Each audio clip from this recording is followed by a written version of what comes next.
Mr. President, first, I would like to say a belated congratulations for retiring Joe Biden, at least from the campaign. And now the polls are coming out for his replacement after a whirlwind positive press for Kamala Harris. But the Real Clear Politics average shows you up at about 1.75%, 7% over her. But before the debate, Biden was 1.5 points behind. So you've actually slightly grown your lead on the national poll. So how do you keep Republicans positive and not buying into kind of the negative publicity that they're seeing? I think she's a worse candidate than him. She's far more radical left. She is younger. I mean, she's 60 years old. A lot of people, I didn't realize she was 60. I thought she was a little younger, but she's 60. She is talking a big game, but her game is pretty bad. I mean, she was the border czar. She's trying to pretend that she wasn't. You know, it's an amazing thing that's happened too, because we did a long time ago. It's an evolution, Mr. President, that yes, she was more progressive in 2020, but that she's moved to the middle on a number of these issues, and they're making a concerted effort to show kind of a new Kamala 2.0. In politics, when you start off saying something, that's where you are. And she was for defund the police. She was for open borders. She was for having anybody come in. Now I notice that they're actually saying they want to have immunity for everybody that came into the country, and they want to have citizenship. She said that, and she said that she knows that Kamala Harris, she assumes Kamala Harris would support that. That means citizenship for 10 million, 15 million, or 20 million? Yeah, or 20 million. What would that do to the country? Destroy the country. It's already, I mean, it's in such bad shape. Our country has never been in a position like this, in addition to which we could end up in a third world war, okay? But we have 20 million people that have come into the country. I would say by now it's 20, is probably going over that number. We have another 4 months to go, but really it's another 5 months, 5.5 months to go.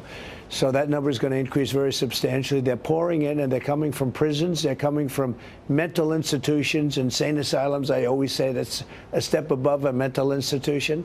And we have a record number of terrorists coming into our country, and only bad things are going to happen. Nothing good is going to come out of it. A big news today is President Biden announcing reforms to the Supreme Court, which include not allowing immunity for presidents, and also new ethics rules. Now, a lot of us who used to clerk at the court believe that that's just a naked attempt to start knocking off conservative justices. It is. They didn't even consult Dick Durbin or the Senate Judiciary Committee on any aspect of this. What does this mean to you, what Biden is? Well, it's a typical Biden con. He doesn't want to give up immunity, because if he didn't have immunity, look at all the things he did. The $3.5 million from Russia, all the money he's taken in from China, all of the bad things and the evil things he's done, not to mention that thousands of people killed in the border. Look at the Afghanistan pullout with the worst, most embarrassing day in the history of our country. All of the things he's done that are so bad, he desperately wants immunity. There's no way he would write off immunity for a president. But this is a really upending of our constitutional structure. He's doing that. And a common criticism of you from the left is he's the chaos candidate. He's the chaos former president. Just the opposite.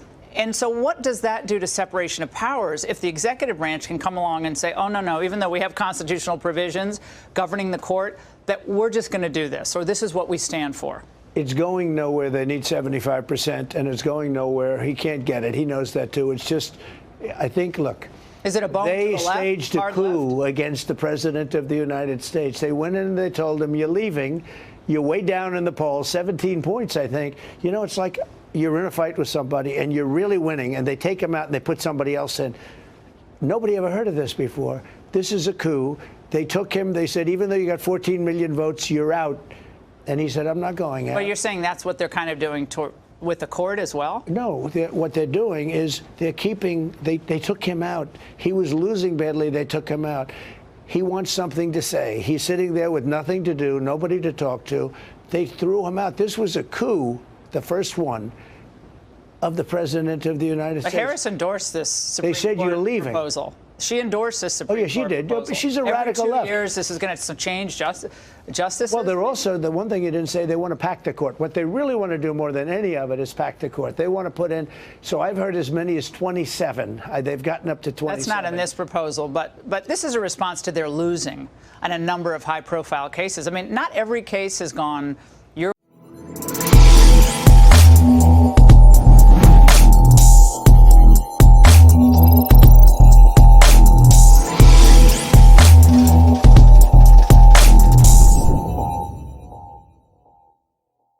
way or Republicans' ways. Did Republicans ever put forward a series of these types of radical proposals? I don't recall. They haven't tended to, and we've been behind also. We've been behind in justices, and they don't do this. Actually, FDR did it a long time ago, which was interesting, but it hasn't really happened like this. It's never going to happen. I'll tell you, if I'm president, it doesn't happen. We keep it the way it is, and it's been working very well for a long period of time.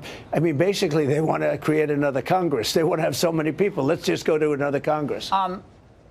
I haven't seen you since the assassination attempt on your life. How are you feeling? How are you doing? I feel good. New information keeps coming out about how this could have occurred, including text messages among some of the local law enforcement, the SWAT teams that were in place. And most recently, we found out that a local SWAT team member actually spotted crooks 90 minutes before that first shot went off. And they kept tracking him. They even saw him at one point, maybe 45 minutes before, half hour before the shot was fired, with the rangefinder, pointing it toward the roof. What's your reaction to this?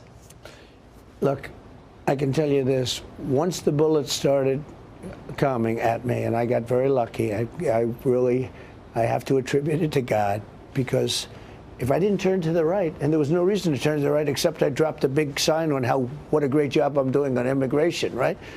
So the sign's coming down, and I go like this, and it went phew. If I didn't, I wouldn't be talking to you right now. You shouldn't have been on that stage. You shouldn't have been allowed to get on that stage. But I just want to say one thing about Secret Service. They were very brave, because they were coming, bullets were flying over me, because I went down, bullets were flying, and they were on top of me. I had a lot of people on top of me, a lot of very big, strong people on top of me, I want to tell you. And they were very brave. I have to say that. Okay, with that being said, should have been somebody on the roof. There should have been communication with the local police, which there wasn't, so that's a bad thing. And they were seeing this guy, who was a very disturbed person, and they were seeing him around. I mean, it's like, how about the people, the Trump fans, the Trumpsters, the woman in the red shirt that was screaming, he's got a gun, that guy's got a gun. But this information, Mr. President, demonstrates via text messages in real time that they spotted this individual. The local SWAT team member spotted him. They lost track of him. They saw him again, but then we find out there was no pre-planning done between the Secret Service and the local SWAT teams, which is common, which is customary, in addition to the drone flying ahead. Actually, worse, there was no communication. So they didn't speak to each other. They actually didn't speak. That just came out. Look, it's a terrible thing. Should have been somebody up there. Now, the Secret Service shooter, the Secret Service sniper, it was amazing what he did with one bullet. He took him out, and that was an amazing shot he made. I heard it was like an incredible shot, much further away. It would have been good if it was 9 seconds sooner. You know, we lost one great person, and 2 people were very badly hurt, and now they're doing okay, and we're in communication with them. They're doing pretty good. They're doing very good. I thought they were going to die. I thought both of them were going to die also. But you agreed to an interview with the FBI, as it's called a victim's interview in a situation They're coming in on Thursday to see me, and I thought I would. I'm so disappointed. You know, if you took a poll of the FBI, I bet I get 95%, but not at the top level, not at the people, the Why do political people not trust the upper echelon of the FBI at this point? Well, they've had a bad period of time. I mean, they raided Mar-a-Lago. That's not so good. And I guess we bring a suit. You know, we won that whole case, and we won it the right way. We won it because we won it. We won it in court. It's a big thing. Hardly got any publicity. All they did is talk about the documents. I was allowed the Presidential Records Act, but we won the case, and the press hardly reports it. Now, with Biden, he really was convicted of that case. He was let go of that case. And by the way, you're talking about many more, and he didn't have Presidential Records Act. Just one thing, Laura. They said he was incompetent and therefore he can't stand trial, and yet he would have been allowed to be president. Think of that. So he sort of semi-won it. Of course, you don't want to have that kind of a victory. You win because you're incompetent. But he actually was guilty. What was Melania's reaction, if you don't mind my asking? I know this is very personal, when she learned about what happened on that field in Butler? She was watching. Oh, she was watching in real time? She was watching live. It was all over the place. It was on television. It was on your network, but it was all over the place. And she was watching. I asked her that. I mean, I wasn't there. I was on the ground. And when the world started to, like, you could talk to people, I said, so what was your feeling? And she was, she can't really even talk about it. Traumatized. Which is okay, because that means she likes me. No, she still she likes loves you. me. That's good. I mean, let's say she could talk about it freely. That wouldn't be, I'm not so sure which is better. But she either likes or loves me, and that's nice. But I will say this, look, she was, when I went down, she thought the worst had happened, because I went down. And I grabbed my hand, and I saw it was, my hand was loaded up with blood. You see it in slow motion, instant replay. You know, we had hundreds of press there. So this was covered live. They would have had instant replay and everything else, which they already do in this. But supposing the worst happened, you know, one man, Corey, was killed, hit horribly, amazing man, horribly in the head. And, you know, to guard it, he was guarding his family. That's why how important it is to get to the bottom of why this was allowed to occur. No, I mean, he died. No, he died. You almost died. He died instantly. Instantly. He was dead immediately.